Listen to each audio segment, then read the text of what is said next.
Well, thanks very much, Las Cancorla. While considering that the top-heavy composition of state administration, I strongly believe that quality, not quantity, is the way forward to create an effective, well-functioning, economically viable political system. This bill on a referendum to propose the abolition of the Seanad follows on from a number of other reforms already introduced by this government. As soon as it took office, the government reduced the pay of the Taoiseach, ministers and TDs, increased the number of Dáil sitting days and removed the automatic entitlements to state cars and drivers. Before we took office, we witnessed the ridiculous situation when the previous Fianna Fáil government put off the holding of the Donegal South West by-election by almost a year and a half. We guaranteed that by-elections would take place within 6 months, and an example of this was the recent Meath East by-election. The days of the government playing political football by deliberately delaying by-elections has become a thing of the past. Spending limits on presidential elections has also been reduced by more than €500,000, and reform measures for local government have recently been announced. The bill before us shows the government is continuing to demonstrate that it means business when it comes to real political reform. The 32nd Amendment of the Constitution, as promised under the Programme for Government, if passed by the people of Ireland, will totally overhaul our political system. These measures are radical, wide-reaching, and are a further evidence that this government is determined to lead from the top by delivering real change for the benefit of all our citizens. The reforms contained in this bill, if passed by the people of Ireland, will result in a leaner, more efficient political system.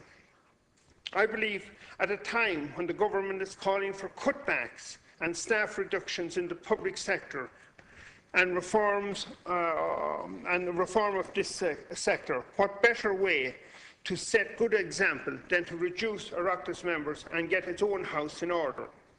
The Oireachtas is top-heavy for a small country, and the cost to the taxpayer is not justified. The abolition of the Seanad will result in savings of €45 million annually.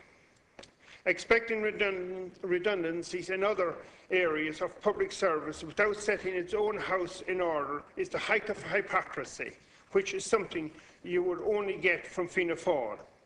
In the Éireann and Cowan, and indeed Micheál Martin fully participated in 13-14 years of government at senior level, at ministerial level. And that's not that terribly long ago. You had first to look at the number of high-flying junior ministers that were created as a sop to ambitious backbenchers, and indeed to quell unrest in a wilting government that had been in office for too long. This useless move cost the Irish taxpayers a staggering €160 per minister in salaries alone. This is not counting the additional costs such as staff, refurbishment of office at huge expense to the state and administration, drivers, not to mention foreign travel. If these surplus-to-need ministers and costs in administration were axed at that time, we may not have the abolition of the Seanad bill before us today. This action by the Taoiseach is hoped to make government smaller, while at the same time strengthen good governance at national level. He hopes it will bring trust and integrity into the political system after all the scandals, and God knows that this is badly needed. The old saying in this case is true. There's nothing permanent except change.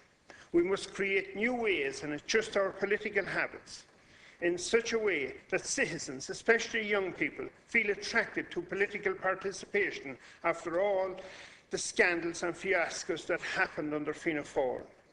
Even with the abolition of the Seanad, my biggest concern is, can politics ever regain its place in society as a respectable body? Look at what is happening in the Middle East and the Mediterranean countries, riots and revolutions. We must change our political environment to show people that we represent and you face in government a force of real change.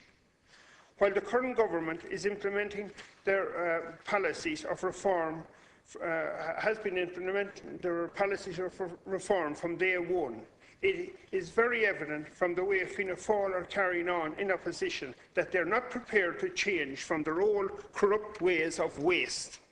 No matter how Fianna Fáil tries to spin it, they have done a U-turn on this one, although at this stage it's hard to see for what they have to lose.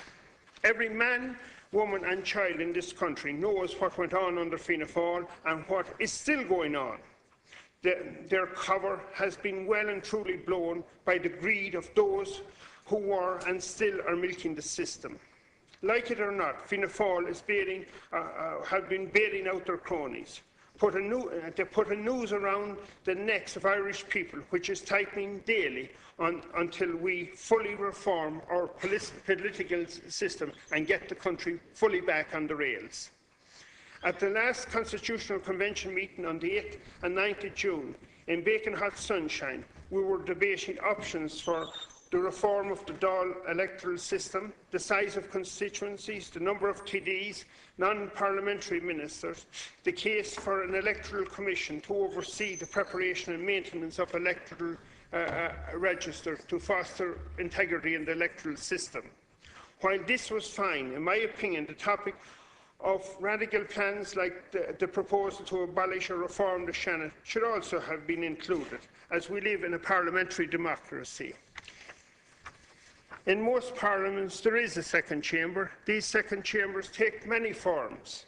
The UK still has its hereditary House of Lords, and other European countries have chambers elected by representatives of local bodies. In some countries, it is selected by the members of Parliament. In some, it is elected by the same electorate as the Parliament, but with different kinds of constituencies. It may be said that the success of the second chamber suited as is closely related to the logic of the principle on which it is selected. The respective powers of the two chambers differ greatly, with many second chambers have certain functions of their own. The American Senate must ratify all treaties and all appointments to certain important posts, and this by a two-thirds majority. In some countries, the second chamber tries cases of treason and serious dereliction of public duty by ministers and senior officials on the accusation by the Parliament. This practice is termed impeachment. But I'm sorry to say here, it has lost nearly all its powers. All it can do is to hold up a measure for a limited period of time or demand its reconsideration. In one case, as far as I can remember, in my term in the Seanad, they did redraft or partly redraft a section of the bill. They have no power enforcing a change of cabinet.